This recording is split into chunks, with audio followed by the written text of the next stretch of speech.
Movie की शुरुआत भविष्य में होती है, जहाँ पे कहानी के लीड जॉन हमें बताते हैं कि बचपन से ही हम लोग ग्लोबल वार्मिंग के बारे में सुनते आए हैं, लेकिन जो कुछ भी अर्थ पर हुआ है उसके लिए कोई भी तैयार नहीं था। ग्लोबल वार्मिंग के चलते हुए सारे ग्लेशियर्स पिघलने लगे और अर्थ के काफी सारे शहर अब पानी में डूब गए हैं। देखते देखते पानी का लेवल 15 मीटर से भी ज्यादा बढ़ गया था, जिसमें काफी सारे लोग भी मारे गए। और वही हमें अर्थ के कई सारे देशों की कंडीशन दिखाई जाती है जो पूरे पानी में डूब गए होते हैं। अब सीन प्रेजेंट में आता है। यहाँ पे जॉन एक आर्कियोलॉजिस्ट था और एक ऐसे डिवाइस की वो खोज कर रहा था जिससे ये सारी चीजें वापस पहले जैसी हो जाए। दरअसल कुछ पुराने कहानियों के मुताबिक अर्थ पर अभी भी कुछ ऐसी जगह थी जहाँ पे कुछ डिवाइस एक्टिवेट करने के बाद अर्थ का सारा पानी निकल जाएगा और अर्थ पहले जैसी हो जाएगी। और जॉन एक चर्च के मदद से उसी जगह का मैप ढूंढना चाह रहा था। हम अब जॉन को देखते हैं जो अपने 2 बेटों के साथ शिप पर होता है। उसका बड़ा बेटा था जैक। उसे एक म्यूजियम में जाना था जो पानी के अंदर था। अब पानी के अंदर से वो म्यूजियम में जाकर एक लॉकर खोलता है और उसमें से एक इम्पोर्टेंट बुक उसे मिलती है जिसे वह संभाल कर ऊपर लाने लगता है। लेकिन जैसे ही वो ऊपर आता है तभी उसका बड़ा भाई थॉमस उसे जल्दी से शिप पर आने के लिए कहता है, क्योंकि उसके आसपास कोई बड़ी सी चीज घूम रही थी। लेकिन पता चलता है कि ये शार्क है जो अब उसके ऊपर ही अटैक करने वाली थी। और तब जॉन पानी में शिप का एक एरो नीचे फेंकता है। अब जैक उसे पकड़ लेता है और जैसे ही शार्क अटैक करने वाली थी ये लोग उसे ऊपर खींच लेते हैं। अब शिप पर आने पर थॉमस जैक के ऊपर काफी गुस्सा करता है क्योंकि उसने म्यूजियम से बहुत सी फालतू चीजें उठाई थी जिसके कारण काफी समय बर्बाद हुआ था। खैर इसके बाद ये लोग वो बुक लेकर सभी लोग न्यू रोम की तरफ चल पड़ते हैं। कुछ समय के बाद ये लोग रोम पहुंच जाते हैं। हम देखते हैं ये शहर भी पूरा पानी में डूबा हुआ है। अब इनके पिता काम पर चले जाते हैं और दोनों भी भाई एक बार में आते हैं जहाँ पे जैक एक वेट्रेस से बियर लेकर उसे पैसे नहीं देता, लेकिन तभी थॉमस आकर उसे पैसे दे देता है। वही जॉन को देखते हैं जो चर्च में गया होता है और यहाँ पर आकर वो पोप से मिलता है। दरअसल पोप ने ही जॉन को वो मिशन पर लगाया होता है। अब जॉन वो बुक पोप को दे देता है। अब उनकी टीम किताब को पढ़ने लगती है और उन्हें पता चलता है कि पानी की समस्या सुलझाने के लिए उन्हें एक मैजिकल वॉन्ड जरूरी होगी और ये वॉन्ड कहाँ मिलेगी इसी का नक्शा भी उस किताब में होता है। अब पोप को ये मैजिकल वॉन्ड की जरूरत थी, इसीलिए उसे ढूंढने का काम वो जॉन को ही दे देते हैं।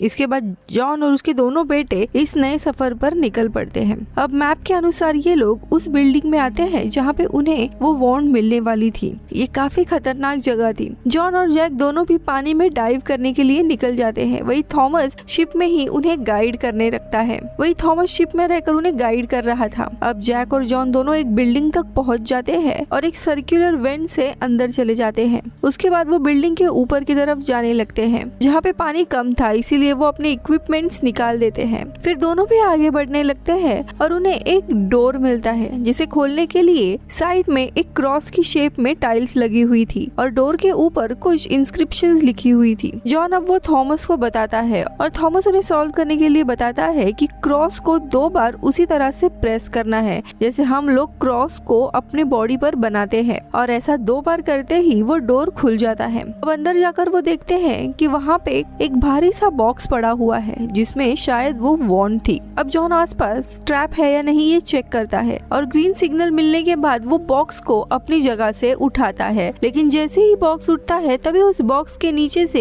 एक बार निकलता है और वहाँ पे बहुत सारे ब्लास्ट होने लगते हैं। जॉन और जैक किसी तरह से वहाँ से निकलने लगते हैं, लेकिन जिस रास्ते से वापस जाना था वहाँ पर भी ब्लास्ट हो रहे थे। अब थॉमस उन्हें एक दूसरा रास्ता बताता है और वो उसी रास्ते से बिल्डिंग से बाहर आते हैं और ऊपर आकर शिप पर पहुंच जाते हैं। अब थॉमस उनसे ये बॉक्स ले लेता है और खोलने जाता है, लेकिन जॉन मना करता है और कहता है कि ये प्रोजेक्ट जिसका है वही इसे खोलेगा, हम नहीं खोल सकते। इसके बाद ये लोग वापस से न्यू रोम चले जाते हैं और पोप को सौंप देते हैं। लेकिन जब उनकी टीम वो बॉक्स खोलती है तब उसमें उन्हें वॉन्ड मिलती ही नहीं है, यानी कि वो वॉन्ड पहले से ही किसी ने निकाल ली थी। इसी बीच में हम देखते हैं उस रूम में मौजूद और भी लोग होते हैं। उसमें से एक बाहर जाकर चुपके से कुछ मैसेज टाइप कर करके किसी को भेज रहा था। खैर अब इस काम के बाद जॉन और थॉमस जैक के साथ उसी बार में जाते हैं, जहाँ पे वही वेट्रेस वापस आती है और अपना नाम कारा बताती है और कहती है कि उसे इन लोगों के टीम में शामिल होना है क्योंकि वो एक क्रू में जॉब ढूंढ रही है और उसे मैकेनिकल का काम काफी अच्छे से आता है। अब सीन शिफ्ट होकर एक दूसरे आर्कियोलॉजिस्ट पेकर पर आता है जो किसी तरह का एक्सपेरिमेंट कर रही थी जो इस पानी के लेवल को नीचे करने के लिए मदद करेगा। एक दिन निकोलस नाम का एक आदमी उसके पास आता है जो उसे ऑफर करता है, तुम्हारे इस प्रोजेक्ट में मैं तुम्हें फंड करूंगा, लेकिन इसके बदले में पेकर को निकोलस की मदद करनी होगी एक एंशिएंट आर्टिफैक्ट को निकालने के लिए। काफी सोचने के बाद पेकर निकोलस की मदद करने के लिए मान जाती है। अब इसके बाद पेकर को एक क्रू के साथ उस जगह पे जाना था जहाँ पे वो आर्टिफैक्ट मिलेगा, इसीलिए वो उसके क्रू वगैरह से मिलती है और उस नए जगह जाने के लिए निकलती है। खैर अब जो पोप होते हैं वो जॉन को एक दूसरा काम देते हैं, उसे वही आर्टिफैक्ट लाना था जिसके पीछे निकोलस है, इसलिए अब वो तीनों भी उसी आर्टिफैक्ट लेने के लिए निकल जाते हैं। अब उस जगह पर पहुंचने के बाद वो देखते हैं कि वहाँ पर निकोलस की शिप ऑलरेडी मौजूद है जिसमें पेकर भी थी। ये देखकर वो समझ जाते हैं कि ये लोग भी आर्टिफैक्ट्स के पीछे हैं और एक शॉर्टकट से होते हुए वहाँ पे आ जाते हैं। अब जैक और जॉन एक बिल्डिंग के अंदर जाकर किसी अजीब सी टनल में जाते हैं जहाँ पे काफी सारे कफिन्स पड़े हुए थे, इसमें से एक कफिन को तोड़कर जैक उसके अंदर चला जाता है। वहाँ जाने के बाद नीचे एक अलग सा रूम होता है। उस रूम में जाने के बाद उन्हें एक तरह का मैप मिलता है। अब बाहर आने पर जैक देखता है कि वहाँ पे जॉन के साथ बहुत सारे लोग और पेकर भी खड़ी होती है। यहाँ पे जैक और पेकर में बहस होती है क्योंकि वो पहले एक दूसरे को जानते थे। खैर अब पेकर गन पॉइंट करके जैक से वो मैप लेकर चली जाती है और ये वही आर्टिफैक्ट था जिसकी इन्हें तलाश थी। अब उन लोगों के निकलते ही जॉन जैक को वापस उसी नीचे वाले रूम में जाने को कहता है क्योंकि जॉन उस जगह को ग्रेनेड से ब्लास्ट करता है। ब्लास्ट होने के बाद जैक बाहर आता है और वो देखता है कि जॉन ने वो मैप अपने पास ही रख लिया था, लेकिन अब ब्लास्ट के कारण सही समय पर वो वहाँ से हट नहीं पाया और अब खुद एक पत्थर के नीचे आ गया था। अब जॉन जैक को वो मैप देता है और वहीं पर मारा जाता है। अब जैक वहाँ से निकल जाता है, लेकिन निकोलस को भनक लगती है कि उसके पास मैप नहीं है, इसीलिए वो लोग भी उसके पीछे पड़ते हैं। लेकिन जैक सही समय पर अपनी शिप में जाकर वहाँ से निकल जाता है। थॉमस भी अपने पिता की न्यूज़ सुनकर बहुत ही दुखी होता है, जिसके बाद ये लोग चर्च में जाते हैं। अब उनसे मिलने के बाद यहाँ पे पोप उन दोनों को उस पूरे प्रोजेक्ट के बारे में बताता है। दरअसल दुनिया भर में काफी सारे पावरफुल लोग उस वॉन्ड को ढूंढ रहे हैं जो कि एक इजिप्शियन गॉड की है, जिसके जरिए वो लोग पानी की प्रॉब्लम को सॉल्व कर सकते हैं। खैर अब इस मैप को रीड करने के बाद उन्हें पता चलता है कि उन्हें एक टूम में जाना है और वहाँ पे वो असली वॉन्ड उन्हें मिलेगी।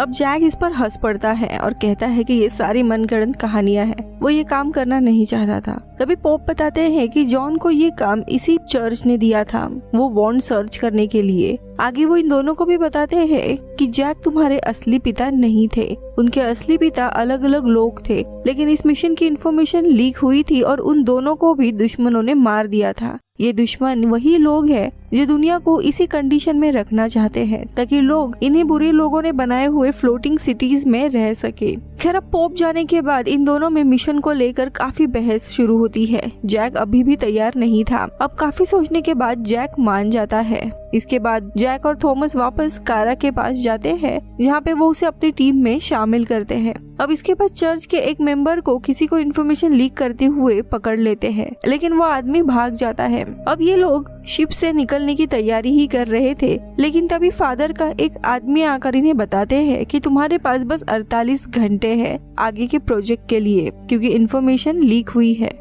और अब दुश्मन यानी निकोलस के लोग शायद जल्दी ही वहाँ पे पहुँचने वाले हैं। अब जैक और थॉमस उस जगह पे पहुँच जाते हैं, लेकिन वो देखते हैं कि निकोलस की बोट ऑलरेडी वहाँ पे थी। यह निकोलस की शिप में देखते हैं निकोलस पेकर को ब्लेम करता है कि वो जैक से मिली हुई है, इसीलिए आगे के प्रोजेक्ट के लिए सिर्फ निकोलस अकेले ही जाएगा। तभी निकोलस की शिप पर एक एंशिएंट कॉफिन लाया जाता है जिसमें वो वॉन्ड रखी हुई थी। अब निकोलस उस वॉन्ड को उठाकर बहुत ही खुश होता है और किसी को भी टच करने के लिए मना करता है। अब पेकर समझ जाती है कि जैक जो कह रहा था वो सही था, निकोलस सिर्फ अपने फायदे के लिए ही उसे यूज कर रहा है। अब पेकर उस वॉन्ड को लेने की कोशिश करती है, लेकिन ये उसके अगेंस्ट साजिश होती है। जैसे ही वो वॉन्ड लेने जाती है, उसे घायल करके उसे कॉफिन में डालकर फेंक दिया जाता है। वहीं दूसरी तरफ पानी में जैक को अपने सामने वही कॉफिन गिरते हुए दिखाई देता है। अब जैक उसकी तरफ जाता है और कॉफिन को खोल देता है, लेकिन उसमें पेकर बाहर निकलती है और अब दोनों भी निकोलस की शिप में जाते हैं चुपके से। और वहां पहुंचने पर वो शिप को बंद कर देते हैं। अब वहां पहुंचने के बाद वो स्टाफ से लड़ाई करने लगते हैं। इसी लड़ाई में निकोलस अपने बॉडीगार्ड को मार देता है। अब निकोलस वॉन्ड लेकर भागने वाला होता है, लेकिन तभी थॉमस और कारा आकर निकोलस की बोट को टक्कर मारते हैं और इसी भागादौड़ी में पेकर और जैक निकोलस से वॉन्ड लेकर उसे लॉक कर देते हैं और वही अब शिप भी टूट रही थी और डूबने लगती है। इसके बाद हम देखते हैं कि वो वॉन्ड लेकर उसी पावर के बारे में डिस्कस कर रहे होते हैं और वहाँ पे चर्च का वही मेंबर चुपके से सब कुछ सुन रहा होता है जिसने इन्फॉर्मेशन लीक की थी। पेकर बताती है कि ये एक मेटल एलॉय की बनी हुई है, लेकिन इतने में ही उस वॉन्ड के क्रिस्टल से एक लाइट निकलने लगती है और उसमें से एक मैप दिखाई देता है जो अर्थ पे सबसे पहले लैंड का था। और भी कुछ पॉइंट्स थे जिन्हें वो कॉस्मिक एनर्जी एक्सचेंज के पॉइंट्स बताती है और ये पॉइंट्स ही टेक्टोनिक एक्टिविटीज के लिए रिस्पॉन्सिबल होते हैं। पेकर आगे बताती है कि यानी इन्हीं एक पॉइंट पे एक केव है जहाँ पे इस वॉन्ड को यूज करके इस फ्लोटिंग को रोका जा सकता है और उसी केव में इस सारे पानी को ड्रेन भी किया जा सकता है। अब ये सुनने के बाद वो चर्च का मेंबर वहाँ से चला जाता है।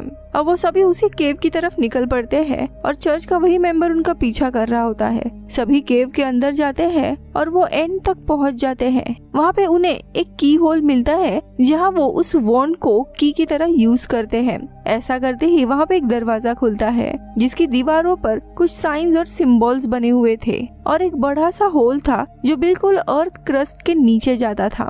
अब अचानक से वो डोर बंद हो जाता है और वो अंदर फंस जाते हैं। अब ये लोग अंदर उस सिंबल्स को समझने की कोशिश करते हैं, लेकिन तभी थॉमस वहाँ पे और एक की होल को ढूंढता है और वो लोग एक चीज का पता लगाते हैं कि इस जगह को ब्लास्ट करके ही ये प्रॉब्लम सॉल्व होगी, लेकिन यहाँ से बाहर निकलने का रास्ता नहीं था। तभी वो लोग उस की होल में उस वॉन्ड को लगा देते हैं और वो पिलर जिसमें की होल था वो नीचे जाने लगता है।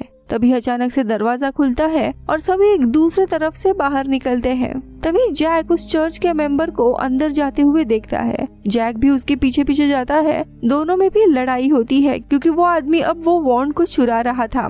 अब चर्च का मेंबर उस वॉन्ड को उस बड़े से होल में फेंकने लगता है, लेकिन जैक जंप करके उसे बचा लेता है। लेकिन इसके कारण जैक अब नीचे लटकने लगता है और वॉन्ड को ऊपर की तरफ फेंक देता है। अब वो आदमी जैक को गिराने की कोशिश करता है, लेकिन जैक उसे ही नीचे गिरा देता है। इसके बाद जैक उस वॉन्ड को दोबारा अपनी जगह पर रख देता है, लेकिन उसे बाहर निकलने का रास्ता नहीं मिल रहा था। लेकिन इसी दौरान वहाँ पे बड़ा सा ब्लास्ट हो जाता है। अब सबको लगने लगता है कि जैक मारा गया है, लेकिन जैक दूसरे तरफ से बच गया होता है। अब इसी ब्लास्ट के कारण पानी तेजी से ड्रेन होने लगता है और पूरा वो जमीन के नीचे जाने लगता है। वहाँ पे एक बहुत ही बड़ा झरना तैयार होता है। ब्लास्ट के कारण आसपास के समुद्र में बहुत ही बड़ी दरारें पड़ती है। उसके चलते सारा पानी नीचे की तरफ ड्रेन होने लगता है। अब पानी के कारण थॉमस, कारा और पेकर को लगता है कि जैक मारा गया है, लेकिन तभी जैक बाहर आता है और अपने साथ वो वॉन्ड भी लेकर आया होता है।